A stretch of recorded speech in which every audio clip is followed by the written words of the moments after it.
AEW Continental Classic continues. We'll take a look at that and a New Japan Pro Wrestling Stars contract status, as well as some AEW contract status updates and some controversy over another star's social media behavior. That much and more. Timekeeper, ring that bell. Welcome to the And Still a Wrestling Podcast, your weekly podcast covering the latest in the world of professional wrestling.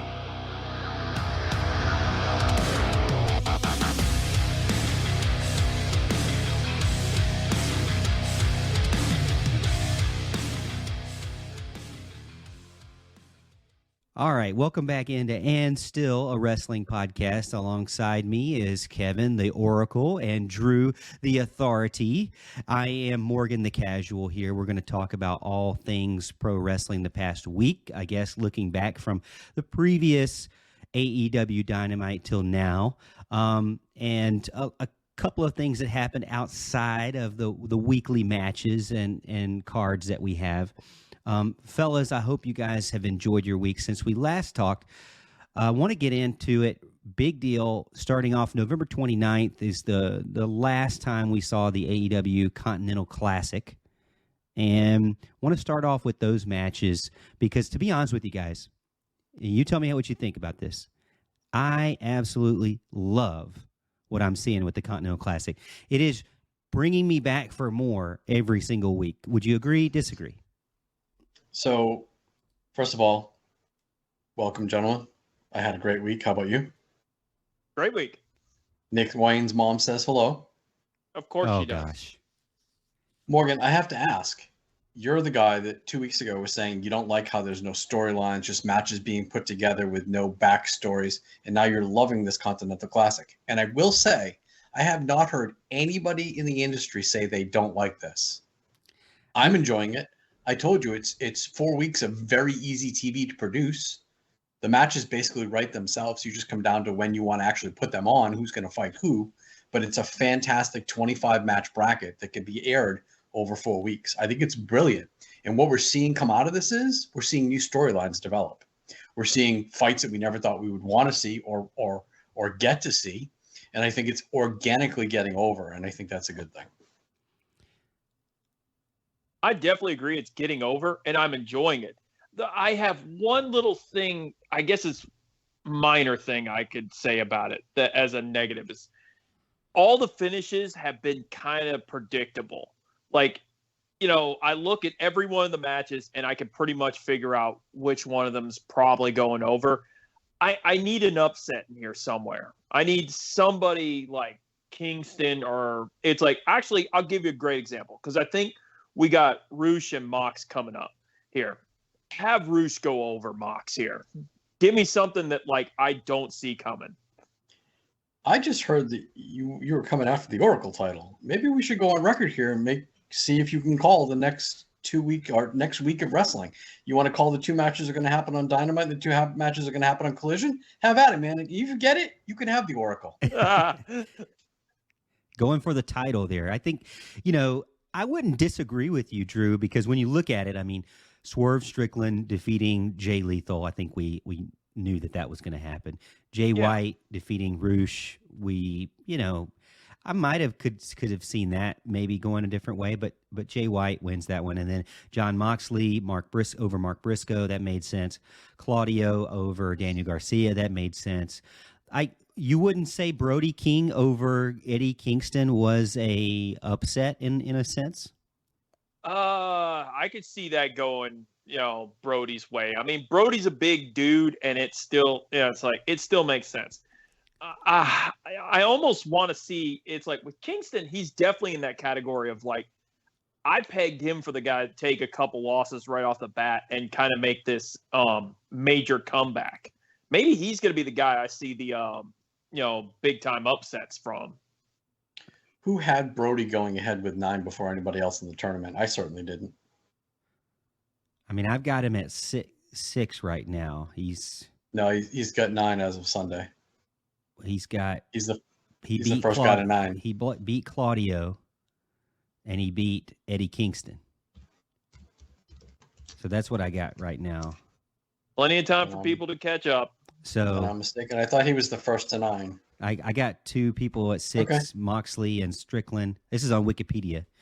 Okay. But my thing is the other thing with Brody King. Brody King has really been the 2 upsets because I felt like beating Eddie Kingston, the one that had the two titles, right, or one of the titles, right? Or no, did he have both? He had both titles. Yeah, both. So Brody King beating Eddie Kingston in 1641. And then Brody King beating Claudio in 1235. I mean, after Claudio did the Spinarooski on him, I was very disappointed. I'm not a Brody King fan. He's probably one of my least liked wrestlers in AEW. Can you tell us the backstory on that? I know you've heard of it. And I just say that, like, on social media, he's a cop basher. He said some. I've seen some things, and I could be wrong, but I've seen some things where he's been negative towards cops, and I just don't. I can't be down with that just because Sure. my background. But I Kev, think Kev, where's Brody King from? LA. Yeah, he's Yes, straight up like which LA. I mean, I respect wonder why everybody's he has background. an issue with cops.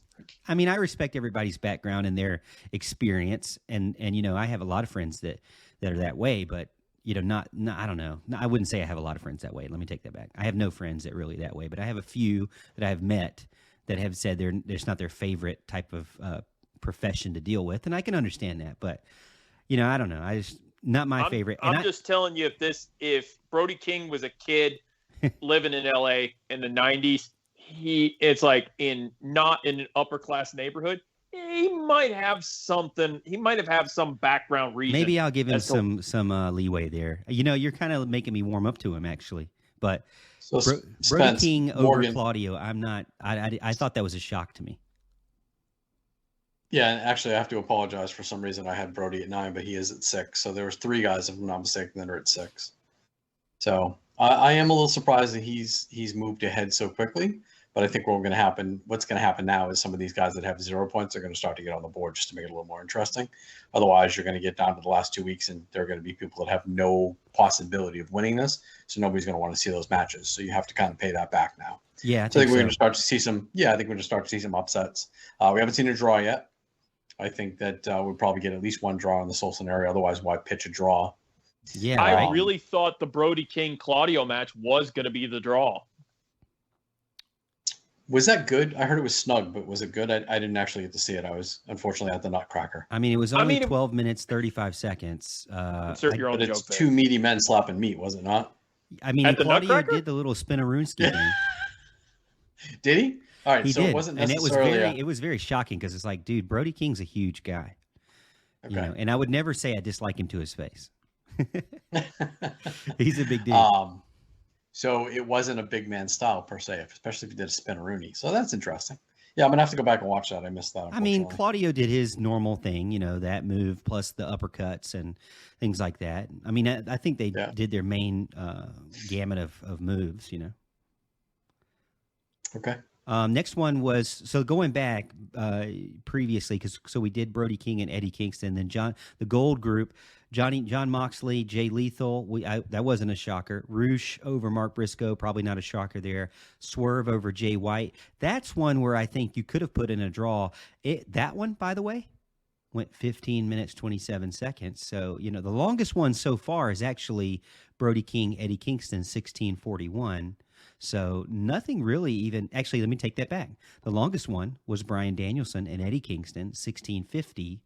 So you got to think Eddie Kingston could be one of those ones where that gets a draw because they take it all the way to 20 because he's got the 2:16 marks right now. Possibly. In fact, the match between him and Danielson was very good. They worked a stiff style, and it was believable. At one point I thought Eddie was going to go over. Danielson's so sporting the pirate look now too, isn't he? Yeah, right. yeah. He's going all in on Yeah. that. Yeah, he's got the whole Jack Sparrow thing going. But it was good. I mean, a typical stiff Danielson and Kingston match, just as you can imagine. Danielson's chest looked like hamburger at the end of the match.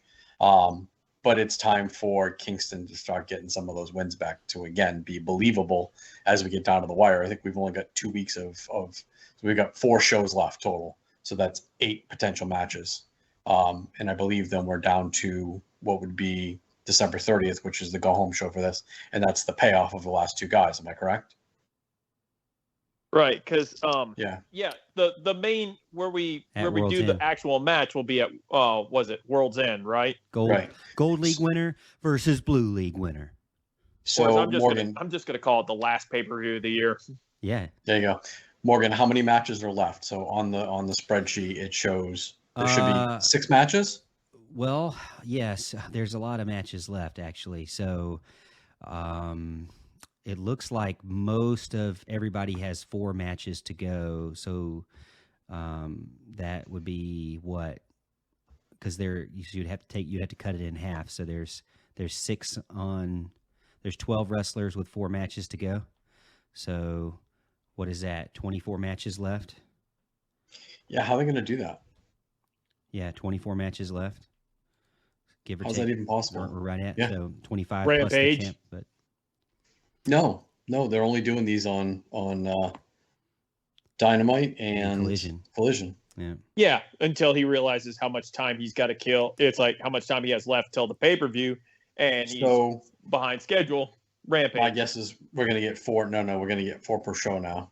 if you So do that'll 4 be per 16. show, they're not doing. They only have 2 scheduled for Collision this week so far. They only have 3 for Dynamite. They've been doing 2 and 3. Yeah, you're right, Kev. They're gonna have to really step it step up. this crap Yeah. up.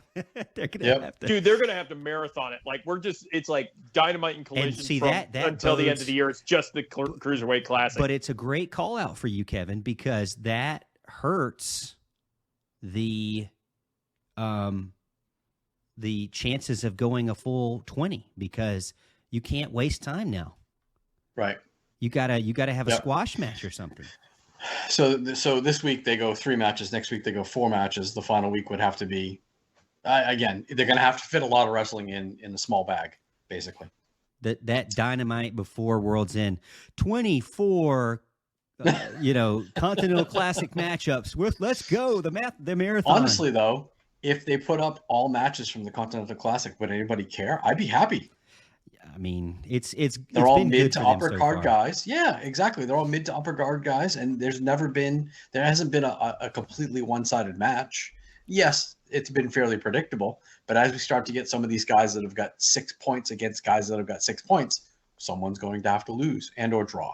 So it's going to get more interesting. And yes, I think we're going to see more of the Continental Classic matches stuffed into Collision and Dynamite, and I'm okay with that.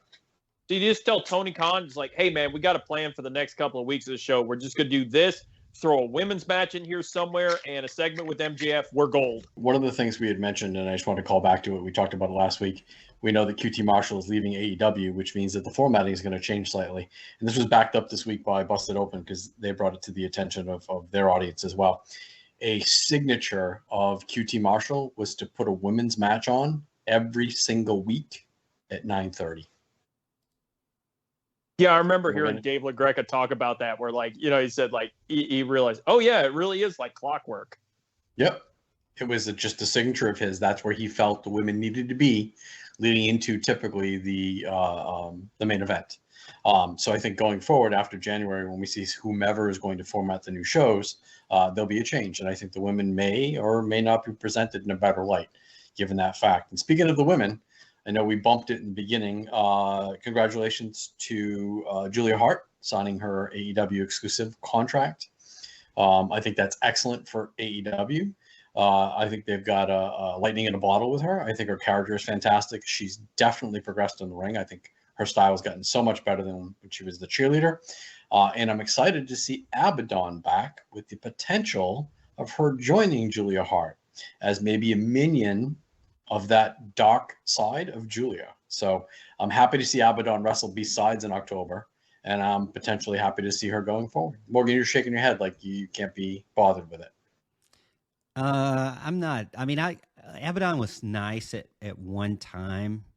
I kind of lost interest in her now. I mean, she had such a gap in between the first time she was introduced to now, and very little, if any, wrestling, We've mentioned that before in the past, but yeah, hats off to Julia Hart because she didn't get a You Are All Elite graphic, but she is definitely all elite and been one of those people, as you mentioned, not the only one to go from cheerleader to, main character. I think that was reminding me of some Alexa Bliss.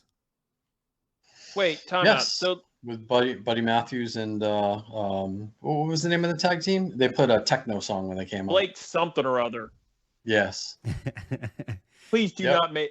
It's like, please do not make me simulate that with my camera here. That intro, where it's like, because if you think me moving my camera around is giving you slight nausea and stuff, my God, Blake and Murphy's entrance in NXT was like seizure-inducing. Really? Yep. I dug the song. That EDM song was pretty good. Oh God, it's terrible. Okay, quick question though, Morgan and Kevin, is like, wait, so like this thing about Julia Hart signing a contract, did they not have her locked down? She wasn't exclusive. Oh man, like I think there would be a point in the last, with the House of Black, I'm like, I'd make sure we've got her locked down. She can't go anywhere. You know what though? Yes and no. The fact that she can't work indies unless they're approved now, and I don't even know how much she was working before, but I don't think it's such a bad move. You can I don't either. You can keep a little more control over her and what she does. Tony's probably put some money behind it anyways, because like you said, they've got something with her right now. Yeah, just roll with it, man. She's money for that division. I mean, if you think about it, they made this move like right after seeing her in person wrestle, like on TV wrestle. Because for the most part, she's kind of been a sideshow to House of Black. Now, I would even argue that she's the main character of House of Black. She has become, in my opinion, more of a leader of House of Black than even Malachi Black. In the past month and a half, have we even seen her with them? Yeah, well, Brody follows her around pretty faithfully. He did. I have not seen that in over a month. So maybe they're distancing them. Hey, real quick thing on that too about Abaddon. Watching her intro from the show, what was it, Collision and stuff? It's like they have her come out, and I'm just like, hey, Tony Khan want to spend some money here because like her little background says the Living Dead Girl, and Tony, can you not like front some cash to Rob Zombie, just make it accurate? We know he's a wrestling fan, but let me just correct you. It's not Abaddon. She's not a pop sensation. It's Abaddon. What, knowing am I me, saying knowing it, or you. is he saying it? Is it Abaddon or Abaddon? It's Abaddon. Abaddon. Like abs. Like your ab muscle? Yes, Yeah, not ABBA, the Swedish. Well, you know pop what, Drew? sensation. Don't let him shade you because he said Soraya, 2 months ago. Psoriasis? It's Hey, listen. Yeah, at least you're not. Actually, at this point, pronouncing her name is like, I'm just glad you didn't call her like Abandon or some shit like that. Yeah. What did MJF tear? Oh, the God. labia. Ripped it clean off, man. Oh, here we go. Is this a best of episode? Right? We need something for Christmas. Another random thing I see on Twitter right now, 36,000 tickets sold at Wembley for next year. So if you count what they sold this year plus what they've sold next year in the same year, they've sold almost 120,000 tickets to two events in Wembley in 1 year. Spence, this guy believes in kayfabe. You mean the text message I sent at 2 o'clock this afternoon quoting those numbers? Is that what you're telling me? Is that where you saw it? Yeah, I saw it. I didn't check your text. I have a new rule now. So, not to check bringing your this up text. here real quick. This is a WWE thing that they figured out. Kayfabe, brother. WWE figured this out years ago, and I'm assuming AEW can figure this out too.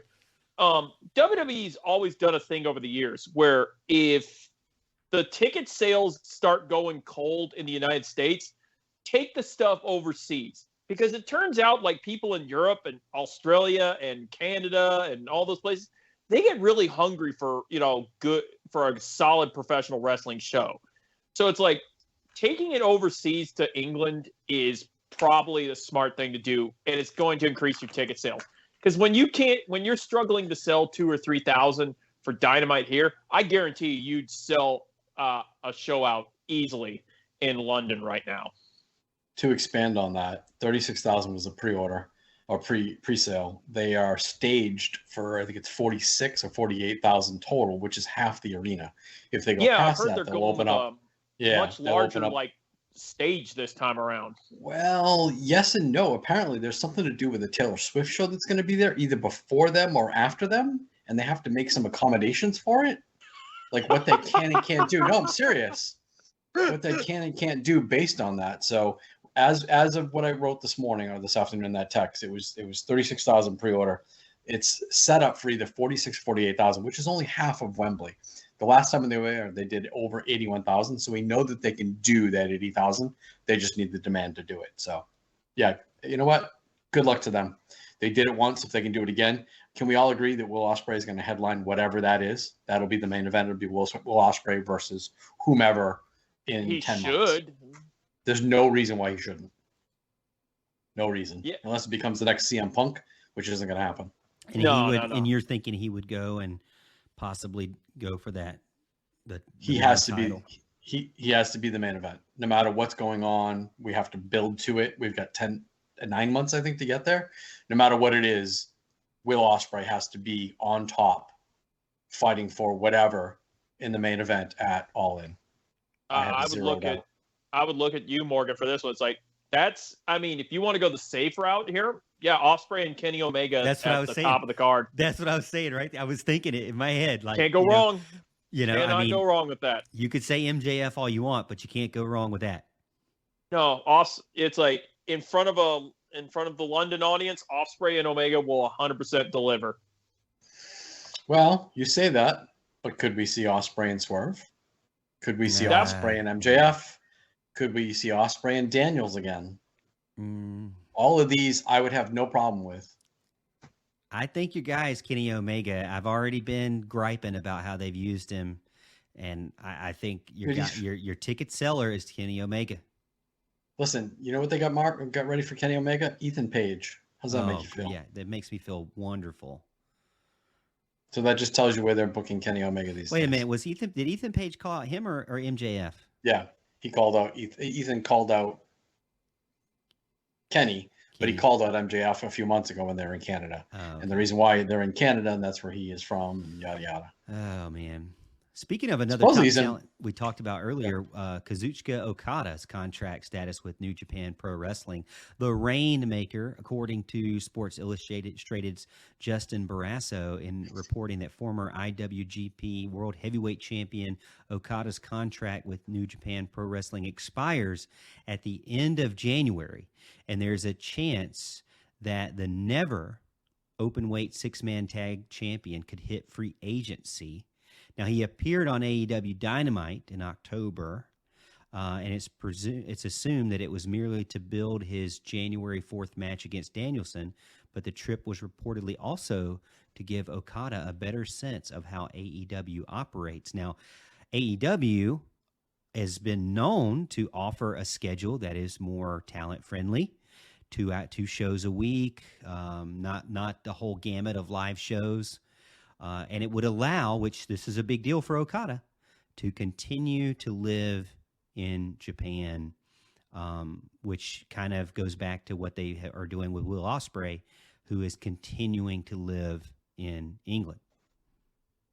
Yeah, I think it's tough for any international star. I mean, look at how Pac has been handled. They may be willing to bring him over there, but because of visa reasons or pandemic reasons or whatever reason, we can't consistently get him over here. So how do you build a program around him?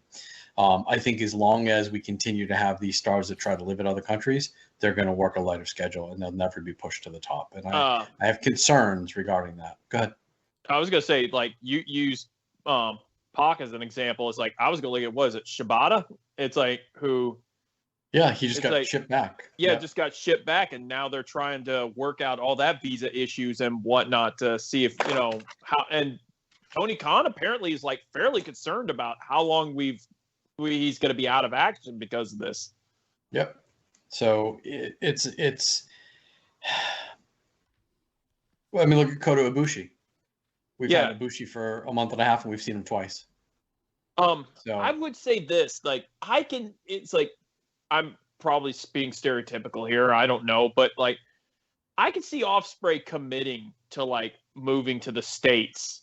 But like the way you described Okada, I was like, yeah, not only do I not see him moving to, there, it's like, I think that also rules out if he's a free agent. Like, everything you just told me about Okada screams that man doesn't want anything to do with like what the WWE work rate and work style it would have for him. So like, yeah, I've heard rumor that WWE might be interested in Okada, but like everything you just told me screams Okada's not interested in WWE.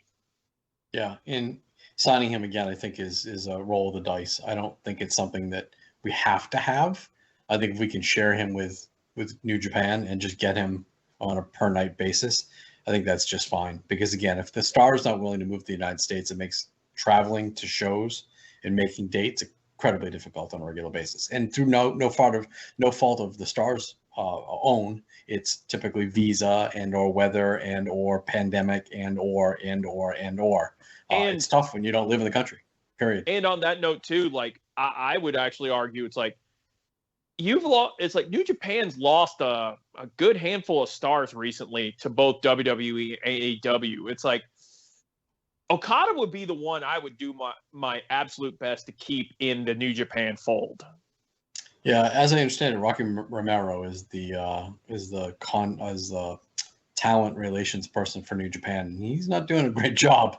He's lost a lot of talent in the last 6 months. To that point, you got Jay White, Aussie Open, Will Ospreay, Okada, Oda, and you mentioned those others as well. So, I mean, there's going to be eventually. It's like, oh, they play well together, but then eventually you got to think one side's going to get chapped over losing more than the other. Sure.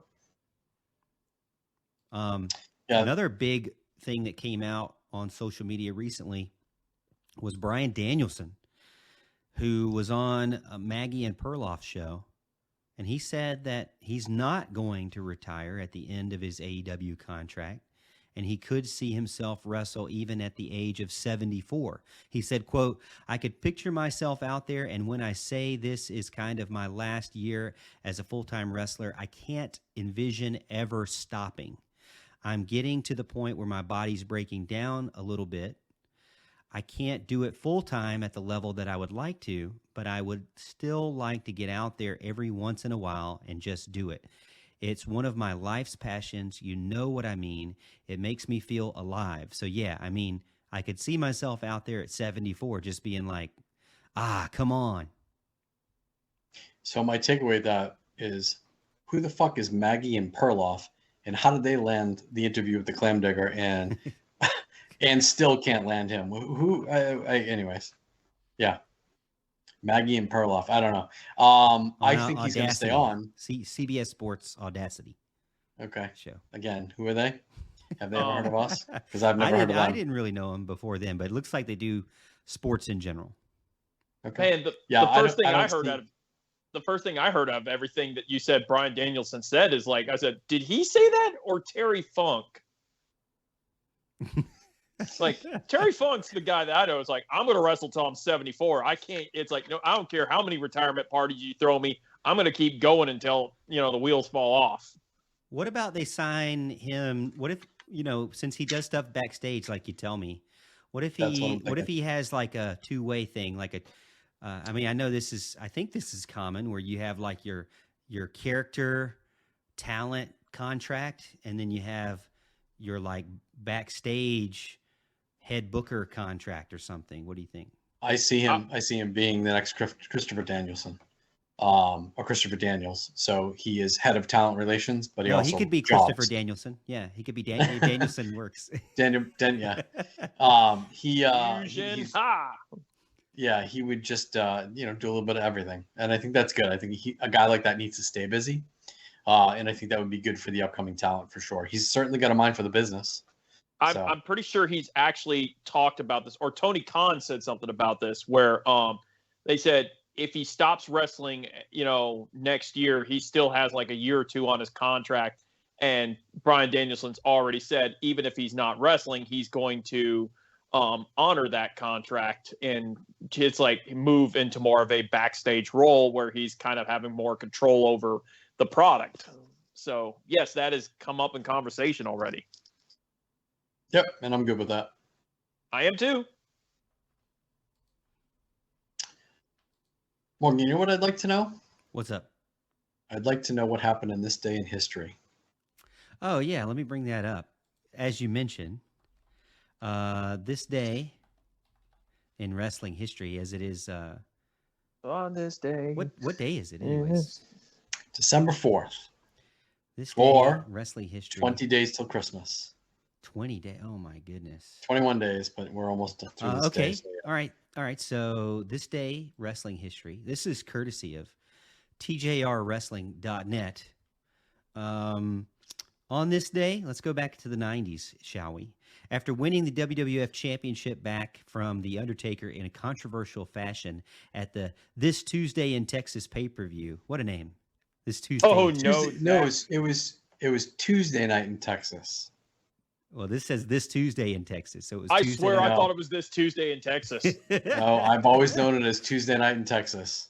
They tested the waters with a Tuesday night pay-per-view, never to And do it it again. bombed. Yeah. Never to do it again. Wait, it's called This Tuesday in Texas on Wikipedia. I've always known it as Tuesday night in Texas. But hey, anyways. You renamed it a better name. Maybe I did. Hulk Hogan was stripped of the title by an on-screen President Jack Tunney. The belt would be it was this awarded to the Tuesday winner of 1992 Royal Rumble winner Ric Flair. Woo! That was 1991, fellas. That I have sat down less than 10 years ago. I actually sat down and I was like, I have, on the network, I was like, I have never watched This Tuesday in Texas. It was like, so I actually sat down and watched it from start to finish. And I got to tell you, it's a pretty lackluster show. I Like it's, I don't even think I knew. it's I don't know anything bad. about. I don't know anything about that show. Like Well, I never first even of heard all, of it. They worked it into an 75% angle. of the show is just an episode of WWF Superstars. It has 2 matches worth of damn. The final the first confrontation between Randy Savage and Jake the Snake Roberts, which is a great match. It ends in a screwy finish, and also the Hulk Hogan versus the Undertaker, which also is a incredibly screwy finish. I feel like I need to take some sort of supplement to have the memory that you guys have, because I can't even remember college football games this well. Of my favorite We eat, teams. sleep, and breathe this shit. It's a lot of weed. I do a lot of weed. And you are located in Denver. That's correct. Yes. So 1993, which I love this really because you guys know everything about it without even having to look at the card, and I've never even heard of it. So it's very educational for me. It's like a library visit. 1993, Kevin Sullivan and the Tasmaniac defeated Shane Douglas and Tommy Dreamer for the ECW Tag Team Championship after Douglas turned on Dreamer to cost them the belts. 1993. Was that the Eastern Championship Wrestling, or was it Extreme Championship Wrestling then? It says This is ECW. 90. This is 93. I want to say that's still Eastern Championship. I want to say it became Extreme about 94. No, Yeah, okay. when did Shane drop the belt? So Morgan, just real quick, it used to be called Eastern Championship Wrestling, Did not know that. and Paul Heyman was booking, and he pulled Shane Douglas aside and said, "Listen, if we want to make a statement, you're going to throw that belt down, and you're going to declare this Extreme Championship Wrestling, and you're going to basically shit on the Eastern Championship Wrestling belt." And that's the day in history. That's how it all went down. No, he didn't trash the Eastern Championship Wrestling title. He shat and threw down the NWA World. I'm sorry, that's what it Oh, was. yeah. NWA. Yes. Wow. That's Yeah, and it's and funny, that if is you a listen- way bigger deal. Yes. Is to crap on the NWA title. Of course, during the mid '90s, the NWA Championship meant little to nothing at that point. Right. And it was pretty good. If Interesting. you ever get a chance to go back and watch it, Shane Douglas almost breaks down talking about how his father's looking down on him, and he hoped he doesn't shame him. It was very well done. Wow. And that was the birth of Extreme Championship Wrestling. Okay. All right. I dig it. 2001, this is more my speed. Vince McMahon's Kiss My A Club is unofficially closed when McMahon, is forced by The Rock to kiss Rikishi's A on SmackDown. It's what I remember, man. The guy was tossing a salad, was he not? He was deep in there. Well, it's kind of easy to be deep in that. Wait, what year was this? 2001. 2001. That man. can't be 2001. Honestly, We're old, dude. Dude, we are old, and that was 22 years ago, my friend. So, God, welcome to the club. Like, we just got done with the invasion angle at that point. It wasn't, Dude, even... he was deeper into Rikishi's ass than I was in Nick Wayne's mom. Oh, whoa, oh, okay. And you know what the bad part is that was the first time Vince McMahon's had his face that deep in someone's ass. And unfortunately, if you remember a few DX did with the Big Show, it wouldn't be the last. Mm. All right, let's go to, let's see. There's a ton of stuff. Let's see, 2006, less than 1 day removed from the terrible December to Dismember pay-per-view. Paul Heyman left his position in WWE. Tensions mounted before the event as it was clear that Heyman's vision for the show and the ECW brand differed massively from the wider company plan. Yeah, I mean, that's basically the death of ECW under the WWE flag.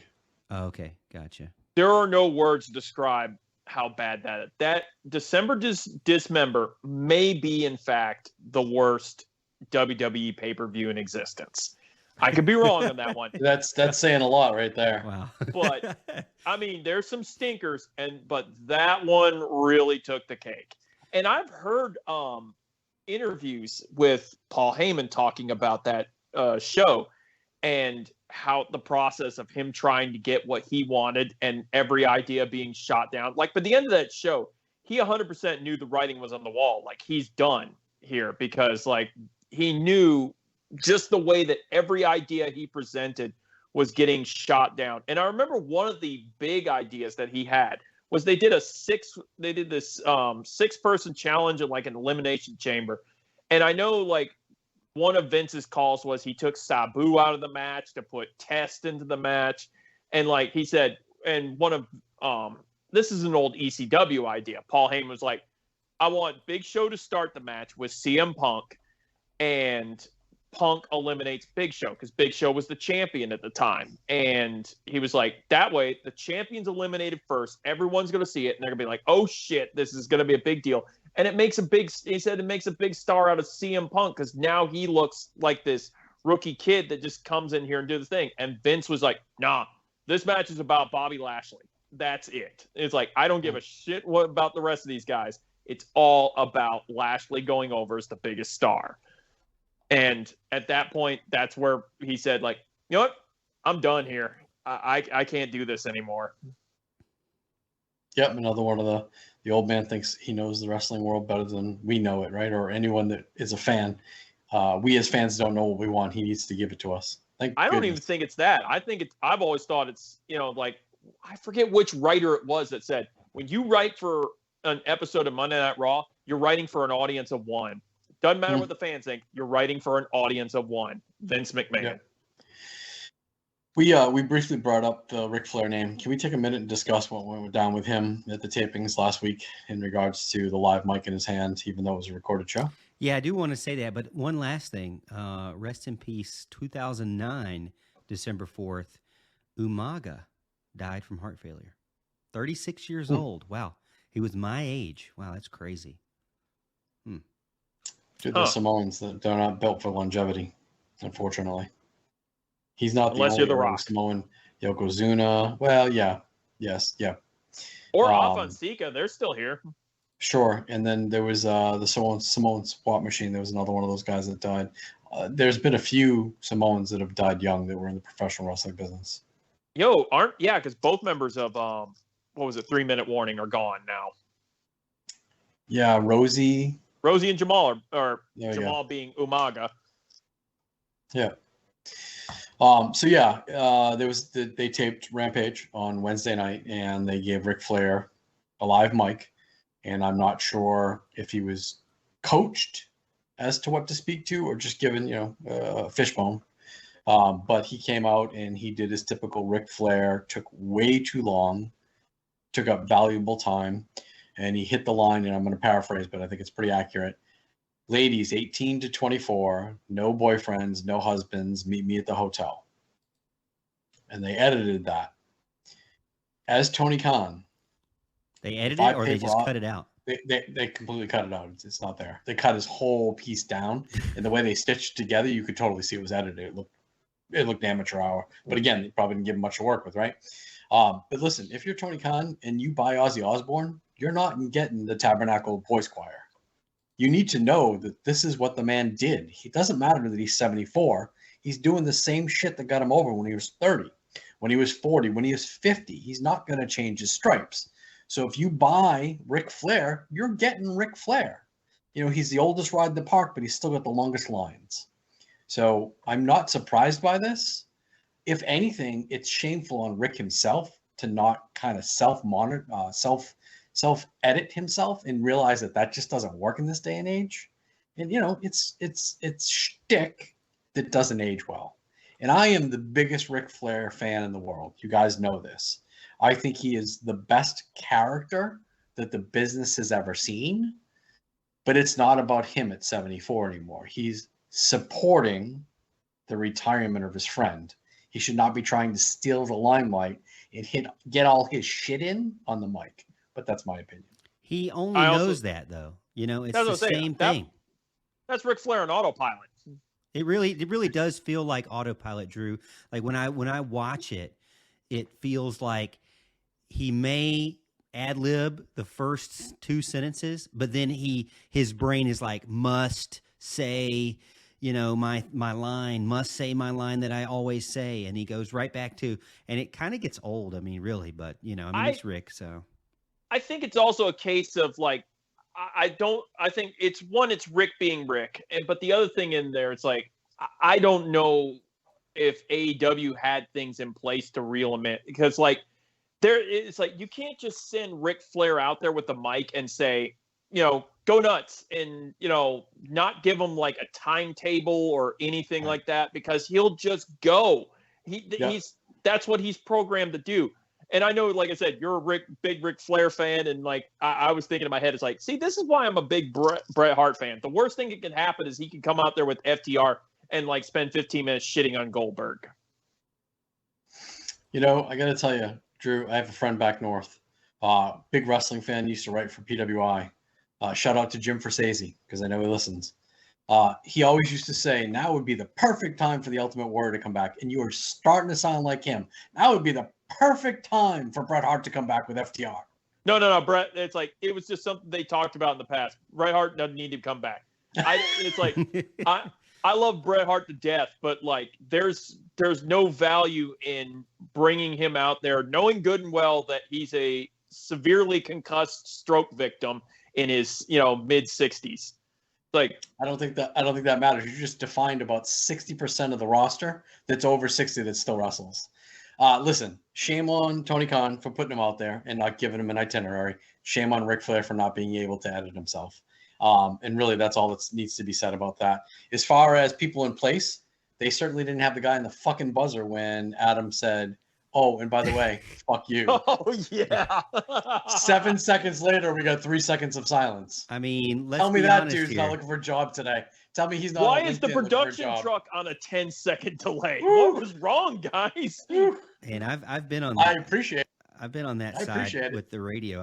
I've let a bad word slip, an F word slip, and I've had to hit that red button as fast as possible because you got like 6 seconds to do it. So yeah, I've made the mistake, but you got a button. It should be right there, right next to you, right next to your mouse, so that you don't have any excuse. Now mine's got kind of behind me. I don't really like it back there. I need to tell them that it's too far away, but you need that button right there so you can hit it. And when that caller makes a mistake or when you make a mistake, but I do feel like it's kind of ironic that the person who is telling us, you know, that he disapproves is also the guy who's making sure to know what Nick Wayne's mom needs to do this week.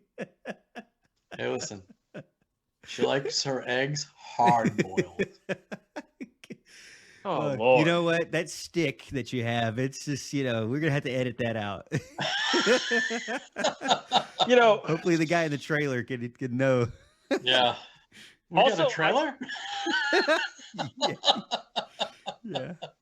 Well, one final thing on the Ric Flair thing I do have to say, which is that I read, Flair's tweet about it. It's like, I totally think everybody, including Ric Flair himself, is blowing this shit out of proportion. Like, it's Ric Flair. It's like, it's one of those things like, well, if they don't want me here, all that is like, dude, it's fine. It was on Rampage. We're just going to edit it. It's going to be fine. See you on Collision. It'll be fun. It's like, don't worry about it. The fact that they have to edit it is the problem. They shouldn't have had to edit it because he shouldn't have done what he did. Yeah. But again, like, okay, now I know it's like tomorrow will be better. Yeah, sure. Speaking of tomorrow is better, can we talk about Toni Storm for a moment in the interview that she did? And the fact that she was saying some blonde took her spot in the chair. Oh my gosh, that was great. So that's Marissa May. So they're already setting it up for her to cross her and have them have a program. But did you also see that she called your girl out?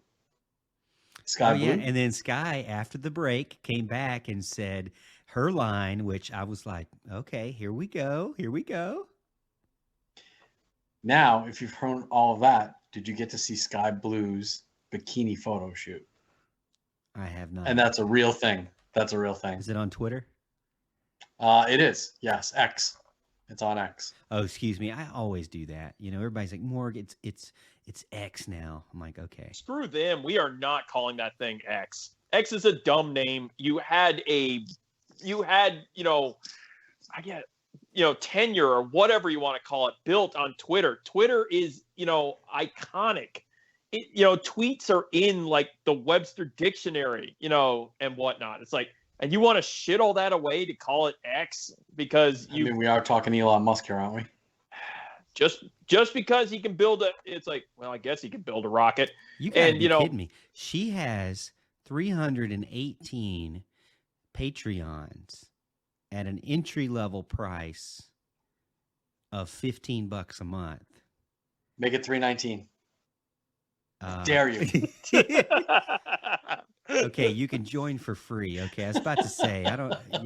There's apparently you can join for free. It's not that he doesn't try to explain. Try to explain that one to your wife. Sky Blue, it's not that he doesn't want to spend money on it.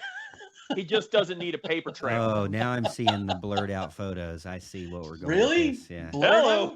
Oh, these I are didn't see the blurred blurred out. out ones. Oh, that's too bad. So you got to pay. Well, pay to play. I mean, you just okay. Now I'm seeing the non-blurred out ones. Oy. So, anyways, I digress. All right, you guys continue. I'll be back. Yeah. Right. Yeah. Hey, you know what? Off topic. Like I said, I had gone to the Nutcracker Saturday evening, but I got home in time to watch half of Kiss's final show. Kiss. And yes, hottest band in the land. You wanted the best, you got the best. So they have come up with the idea of using AI to continue the legacy of Kiss, and they will do shows that are 100% AI going forward. So the music will be recordings of when they could sing, because quite frankly, Paul was horrible Saturday night. The man couldn't even speak without his voice cracking. Now, granted, they've been touring since I think February, and I know he just came off the flu about 2 weeks ago. So maybe his voice wasn't on par, but it was bad. The fact that they're going to do AI now, and they actually had the second encore, instead of the actual band coming out, they played the AI video.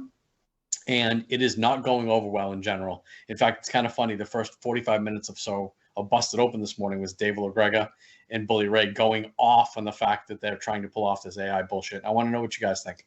You want the best? It's like, you wanted the best? Well, here's a computer-generated variant of the best. Yes. And I will say it's interesting, but I don't know why people would pay for it and or like go someplace to see it. I mean, it looked like a Kiss cartoon. Gene is flying through the air. He's got fire coming out of his mouth. He's got fire coming out of his eyes. He's thinking God of Thunder.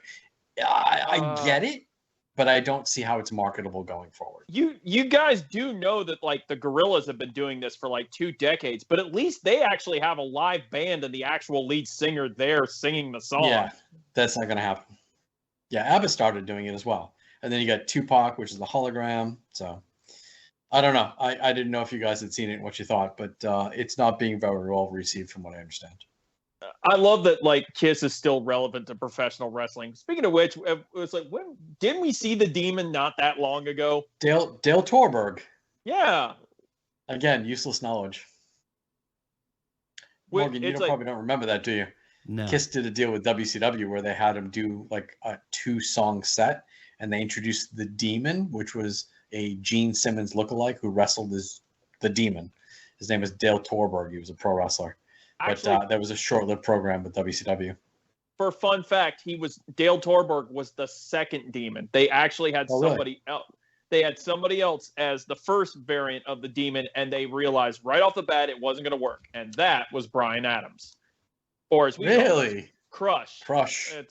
Yeah, and that was the problem. Was they debuted it as Bryan Adams as the Demon, and everybody recognized right off the bat that's just Crush. And so they immediately pulled it and, went with Dale Torborg, or however you say his last name. It's like, and then, of course, Brian got paired up with Brian Clark. We made the tag team Chronic, and the rest is history. Dude, I was at the Boston Garden years ago, and we were at Survivor Series because it was the night before Thanksgiving, and I happened to make a bathroom run, and Adam Baum, like, I wouldn't say he tackled me, but he bumped me pretty hard accidentally because he was trying to get out of the show. He had a suitcase, and he's trying to like scuffle through the crowd with anybody else. Dude, full on body checked me. I thought you were going to tell me he was on the way to the bathroom. Like, he's like, dude, I have got this shit, and knocked you out of the way. He was trying to get out. He must have been getting a flight or whatever have you, but he checked me pretty hard, and he's like, sorry, dude, you all right? I'm like, yeah, I'm fine. He just continues on. Yeah, I wasn't paying attention, obviously. Boy, all right. There was something else we wanted to discuss. You bumped it in the beginning. What haven't we covered? Morgan, you're deep into I'm trying those screens that you're looking at right now. See I was really looking to see what the card is for Wednesday night Dynamite. But I know one of the things we were going to talk about was the Britt Baker tweet. Right. Because Bully Ray, came out and he said he didn't like it. Basically, Bully Ray said that he's not going to jump on Britt. He said, I'm not going to jump on Britt. I'm going to jump on Britt and every other wrestler that's ever done that. Wrestlers who complain on social media about their push is a coward. I don't know if it was worked or not, because I think it's a work. I mean, it was just throwing that out there right now. I think it's a work. If you're dissatisfied, go to the boss's office and tell him. Like, don't put it on social media. It makes no sense. Here's my thing. I think it's a work to an extent. I totally think Tony Khan knew that she was going to post that. I think that's part of something. I definitely think because of the legs it got, I can easily see this being a work. The only time I've really seen something like this, and I've questioned if it's a work or not, was when Malachi Black does this. When he posts like, hey, I like my job and all, but I haven't been in a singles match in X amount of time and stuff like that. Because I feel like there's definitely an ulterior motive with Malachi Black. Like, that dude low-key wants to go back to the East so bad where his wife's at. You think so?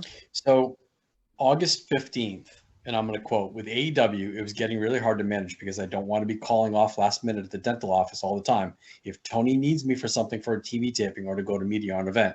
And this is when she said, I'm stepping away from the dentistry to focus on my AEW career. This was August 15th of this year. It's a work. And we really haven't seen her, though. Still, she claims that she has had no time. Have we? And that's a lie, too. She did a promo before Chris Statlander's match 2 months ago.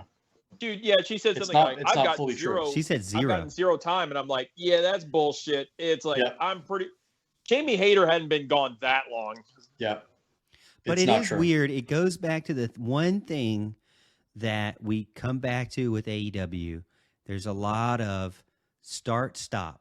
There's a lot of this, let's try it. And before it even feels like it even gets a chance, they stop everything.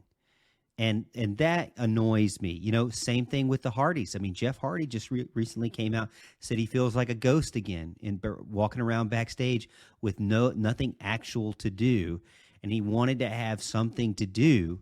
And you know, I think that's kind of thing. They get their initial pop, they try maybe one thing, and that even doesn't even go very far, and then they move on to something else. And it's like your deal, your idea. Tony is one of the guys. He's not like WWE. Tony's the guy. He'll let you have your idea, and he'll even let you have your idea on TV. But if it doesn't stick almost instantly, you're out of luck, man. They don't let it fly for more than a week or two. So I'm going to break apart what you just said for a minute. Jeff Hardy feels like a ghost out back, not having any direction. He's currently wrestling with double vision because of a botched eye surgery. And quite frankly, should that guy be given a lot of TV time? Should he be put in a main prominent role when he's shown he's going to fail? Yeah. I wouldn't push him. I certainly wouldn't push him. First of all, I wouldn't put them in any major angle, that requires a lot of TV time. Because number one, you have, like you said, I don't know how reliable Jeff Hardy is as a wrestler, in or outside the ring. And let's face it, I mean, we can't ignore the fact that his brother Matt is walking around like every match like he just got off a horse saddle. It's like the Hardys are broken down. We shouldn't be talking about what can the Hardys do next. It's like, when are they going to wrap it up for the sake of their career and their legacy? They should be following the footsteps of Sting here. I think there's somebody that's just biding their time to go back to WWE and sunset. They're just collecting a paycheck. How Jeff has not burned the bridge is beyond me. Listen, everybody has gone back. It doesn't seem to matter. If it's what's best for business, then that's what they'll do. But yes, the Hardys themselves are broken. So speaking of broken, Matt Hardy also said, I'd like to see more story and entertainment-based stuff into characters and whatnot in AEW recently on the Extreme Life of Matt Hardy. Well, sure. That means he doesn't have to work stiff or have a reason to actually have matches. He can do storylines and he can do his little videos, vignettes at the compound and what have you. I get it. He's more about the storytelling at this point because he can't go anymore, per se. Well, he definitely looks stiff. I mean, Jeff at least doesn't look stiff, but the last time, he got kind of exposed on botches for the last time he was out there slipping off the top rope, not being able to hit his signature moves.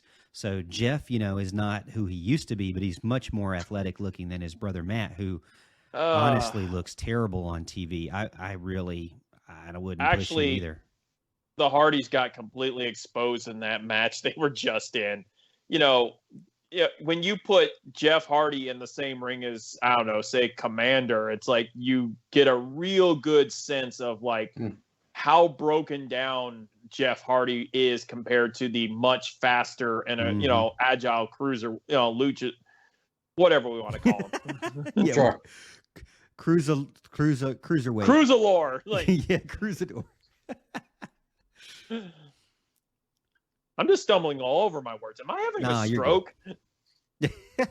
Well, at least the phone stopped moving, so. I'm trying my best for you. I really am. All right, so I know we were going to kind of touch on some of the wrestlers in the roster and just kind of where they've gone so far. I was going to pull up. When you go down the list, my goodness, the list. Oh, you know what? One wrestler I want to talk about is Miro.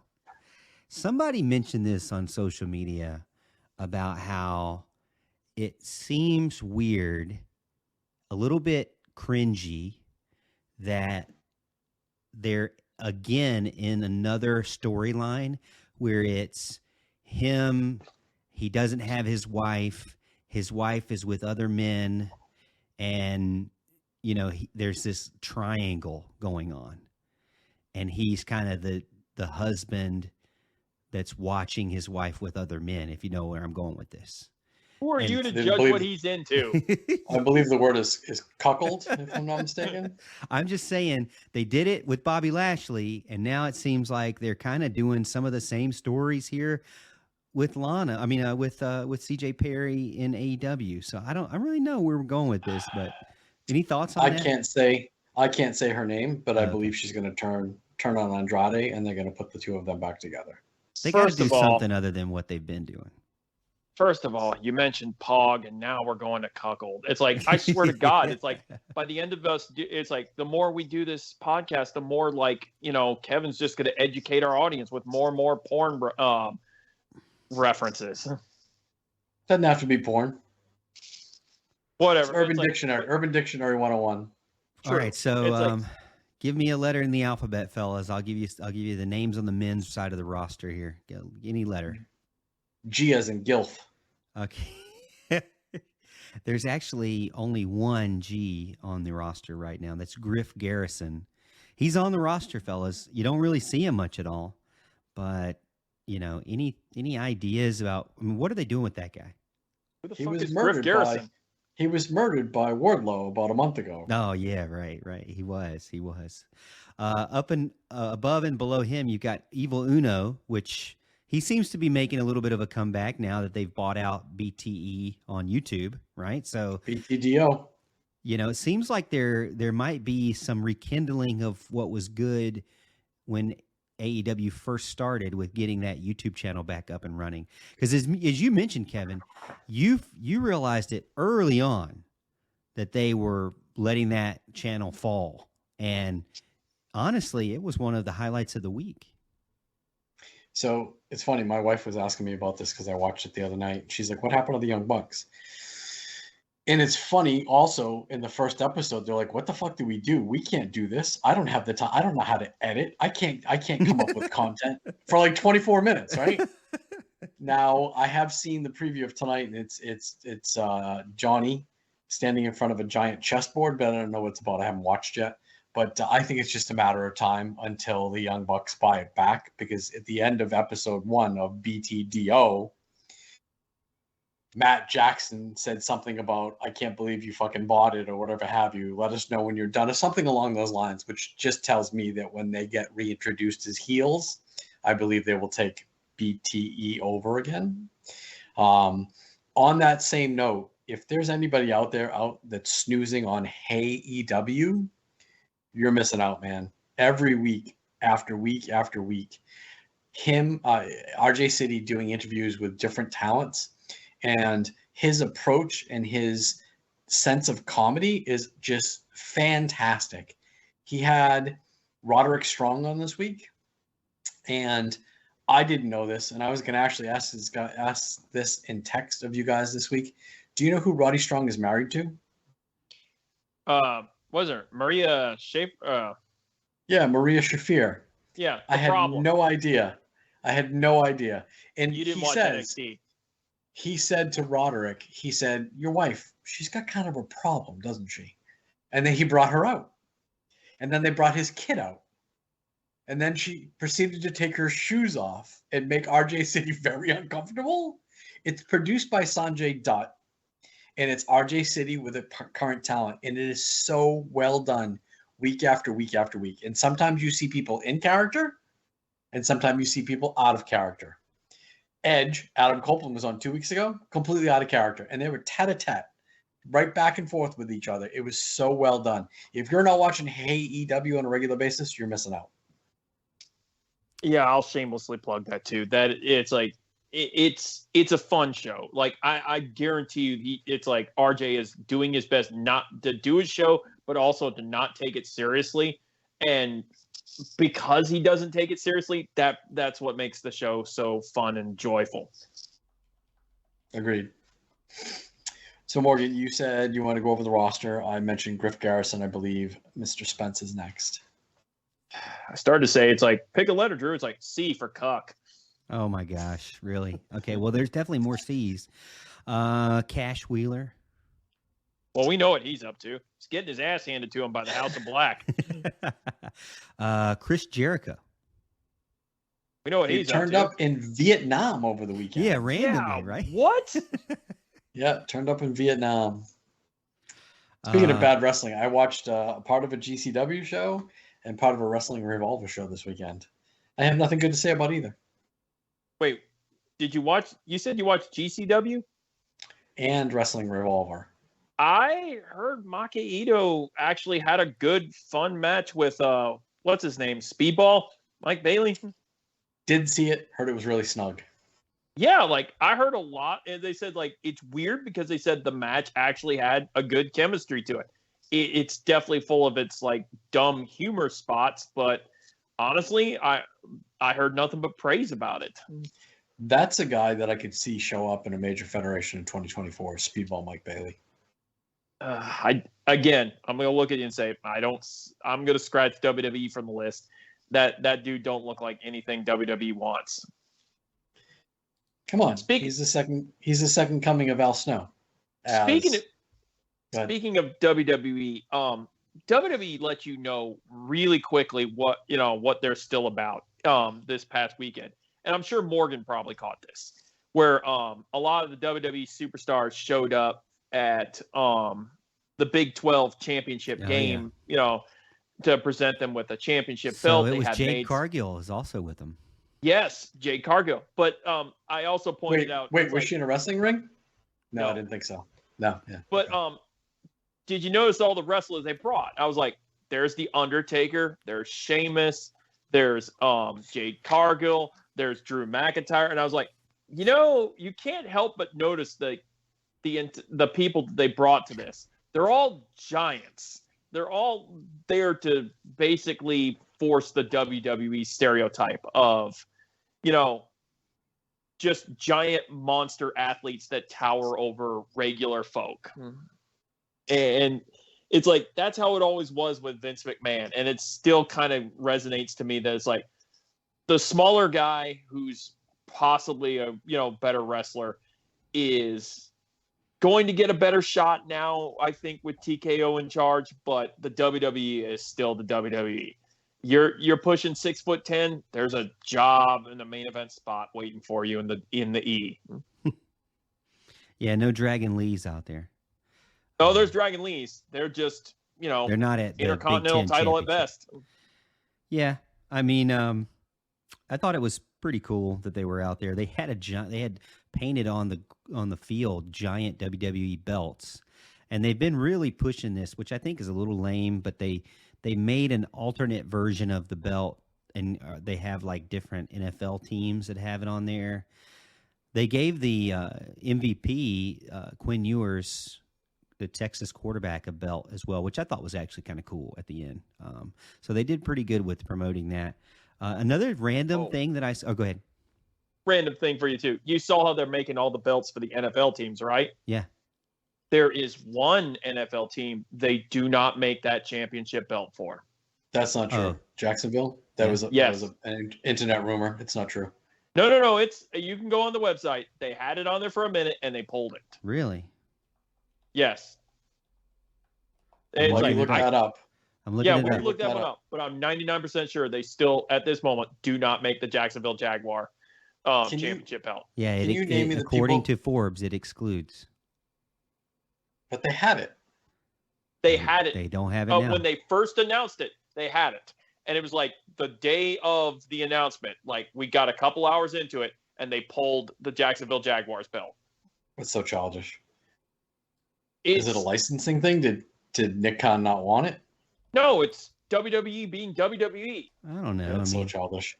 So I want to break that down for a minute. You guys had mentioned some big names: Sheamus, Drew McIntyre, The Undertaker. Mm-hmm. Who else? Then you had his wife. Jade Cargill, Michelle McCool, and then you had I think one of the ring announcers. Okay, one of these things is not like the other. Why was Jade Cargill there? Because she's big and bad and tall. Yeah. But who the fuck is she? Exactly, but she's big and bad and tall. She fits the mold, is what Drew is saying. Has WWE seen more than two? Like, has she ever been on TV more than twice? But she was on TV a lot with the other company, so it's another jab. Yes. I don't know. She didn't belong there, in my opinion. She's nothing yet. She's absolutely nothing yet. She hasn't even had a match, to the best of my knowledge. She hasn't had a match with them, no, but she probably won't for a while. But I mean, I'm telling you, Why won't she for a while, Morgan? because Triple H says that she needs a lot more work because she didn't get it when she was in AEW. She's a shined up piece of shit, and they bought it. Yeah, but the WWE is really good at marketing those. Yeah. Continuing the C's, by the way, which I don't know where you know where I was going with the random fact that I saw? I ran through OVW, the champion now, the heavyweight champion over there is EC3. Wow. So How the mighty have fallen. Hollywood J was on Busted Open, she had said, and then she said, I'm sorry, I'm not sure I'm supposed to say this. They have got a new investor and that they remodeled the arena and are bringing in some upper level talent to boost ratings. She said that since that debuted, they haven't had a show that hasn't been sold out, and that they are going to bring in some larger names. Now they started with James Storm, who he's a mid-card guy to begin with, other than beer money. And now they've got EC3, who, control your narrative. That dude has got the personality of a Trisket, in my opinion. But yeah, it's a name, but it's certainly not a big name. Interesting. Yeah. I mean, I'm trying to see what I can find on their Twitter page, but I mean, it actually does look like they have good video packages. The less you have to speak of control your narrative, the better off we are. Is Braun still working for WWE or is he gone? No, he's injured, but he's still there. Okay. I was going to say, I would have put Braun in that position over EC3. Again, EC3, I don't like the dude personally. I don't buy into him. He's never done anything to impress me. His matches are a struggle at best, and his character development is just mediocre. He's a typical meathead, musclehead. I was listening to wrestling earlier, and I thought to myself, I was like, ironically, when I was listening to a podcast, I felt the exact same way when somebody mentioned Austin Aries. Yep, I won't argue that. He's got some backstage issues to begin with anyways. He's a guy that just did not live up to the hype. He was very talented, but he just cannot live up to the hype. And like you said, everywhere he goes, he causes a problem now. Were you listening to him on a podcast? Or were you listening to somebody talk about him on a podcast? I was listening to somebody talk about TNA on a podcast, and I was like, dude, that guy should have panned out, and he just never panned out anywhere. Got it. And before we wrap this up, what do you think is going to happen with Ronda Rousey? She's come out and said that she's not going to go full-time with AEW. She was doing it as a favor because they borrowed Maria Shafir for, I think it was Wrestling Guerrilla. Maybe I'm wrong, but some West Coast promo. So it was just a favor to pay back Tony Khan for allowing Maria Shafir to appear for whatever that indie promo was that she wrestled for.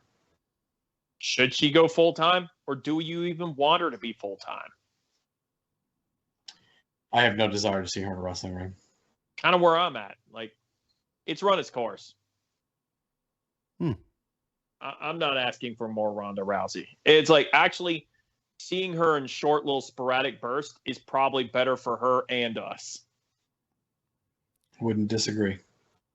Yeah, I think that, it quickly turned south on her when she got into the ring. She got a big pop, but then immediately, the crowd turned on her, as we kind of mentioned. Yeah, and she took that to heart, and that's really did. That's a major problem in this business. You can't take it to heart, man. Yeah, I mean, you can't. The crowd may not like you. You just got to get over it. You got to embrace it. Before we wrap up, any last-minute guesses on the Devil? I heard a new twist this week, and I saw a still image that made me second guess, but I still believe that it's who I thought it was. But I'm wondering if you guys have any change in attitude towards who the Devil and crew that supports him is, and who are going to see wrestle on Wednesday night. Well, yeah, I gotta feel like that. Sorry, Drew. That I think that Wardlow has got to be involved now, right? Spence? Yeah, I was like, it's clear to me that it's like, I guess if you want to say it, the devil is clearly more than one person. I mean, that it's like the mask and stuff. So is that how it works? Is there's a crew of them, and then there's one guy behind the mask, right? That's what you think, yes. All right. So those ones that attacked MJF, I'm definitely down with the idea. I think that was Roderick and the Kingdom holding MJF. And I guess I got to go with that big dude that was, threatening him as Wardlow. I would not be surprised. It's like, I'm still sticking to my guns that the guy behind the actual Devil's Mask is Adam Cole.